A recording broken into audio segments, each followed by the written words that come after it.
গণভবন কিভাবে জনগণের ভবনে পরিণত হয়েছে। অতএব প্রমাণ করে এই দেশের জনতা থাকতে কোনোদিন শেখ হাসিনার বাংলাদেশে প্রত্যাবর্তন করে রাজনীতি করার সুযোগ নেই। যদি সুযোগ থাকতো, তিনি যদি জনগণের কাছে মাপ চেয়ে এদেশের আইন আদালতের মাধ্যমে বিচারকে মেনে নিয়ে জেলে যাইতেন কিংবা ফাঁসির কাস্টে ঝুলে যাইতেন, তাহলে তার এই দেশে থাকার অধিকার ছিল। কিন্তু যেহেতু তিনি বাংলাদেশের আইন আদালত সব কিছুকে অবজ্ঞা করে একটি বিশেষ পারমিশন নিয়ে তারপরে বিদেশে পালিয়েছে, অতএব আওয়ামী লীগের কোনো রাজনীতি বাংলাদেশে আগামী দিনে এদেশের তাওহীদি জনতা, এদেশের জনতা কেউ করতে দিবে না ইনশাআল্লাহ। অতএব আমাদের কাজ হচ্ছে এখন একটাই, এই সজীবজের জয় বলেন আর তার পুত্র সন্তান আত্মীয় স্বজন বলেন, তাদের মতো এদের বক্তব্য দিয়ে প্যানিক সৃষ্টিতে আমাদের কোনো ধরনের নাচানাচির দরকার নাই। আমাদের নাচতে হবে দেশ গঠনের জন্য, মানবতার গঠনের জন্য, বাংলাদেশকে বিনির্মাণ করার জন্য। আপনাদেরকে মনে রাখতে হবে ৭১ সালে যুদ্ধের পরেও আমাদেরকে দেশ গঠন করতে সময় লেগেছে।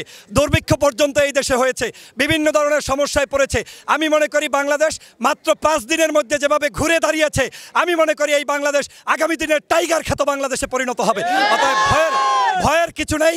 এই যতগুলো প্যানিক, এগুলো আওয়ামী লীগ সৃষ্টি করছে, ওরাই বলছে।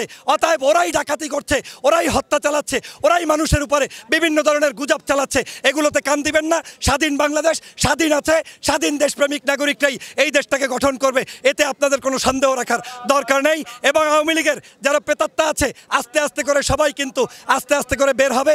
এবং এই দেশে আমি অনুরোধ করব, দলমতের ঊর্ধ্বে উঠে দেশপ্রেমিক নাগরিকদেরকে পুলিশ থেকে শুরু করে বিচারপতি পর্যন্ত তাদেরকে নিয়োগ দেওয়া হোক, তাহলেই আস্তে আস্তে বাংলাদেশ স্বাধীনতার স্বাদ উপভোগ করতে পারবে ইনশাআল্লাহ। এটা হচ্ছে আমি বুঝতে পেরেছি, সংখ্যালঘুদের উপরে বাংলাদেশের জনগণ কোনোদিন জুলুম করে নাই, কোনোদিন করবে না। এদেশের একটি সৌহার্দ্যপূর্ণ রাষ্ট্র, যেখানের মুসলমানরা, যেখানের আলেমরা, যেখানের হুজুররা, যেখানের মাদ্রাসা শিক্ষার্থীরা, স্কুল কলেজের সাধারণ শিক্ষার্থীরা মূর্তি পাহারা দেয়, এরকম একটি আদর্শ রাষ্ট্র পৃথিবীতে আর কোথাও নাই।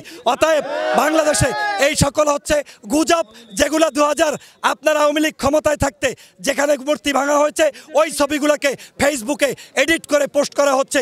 আমি মনে করি বাংলাদেশের কোথাও কোনো জায়গায় মন্দির, মসজিদ, গির্জা কোথাও হামলা হবে না। সবাই মিলে এগুলো রক্ষা করব।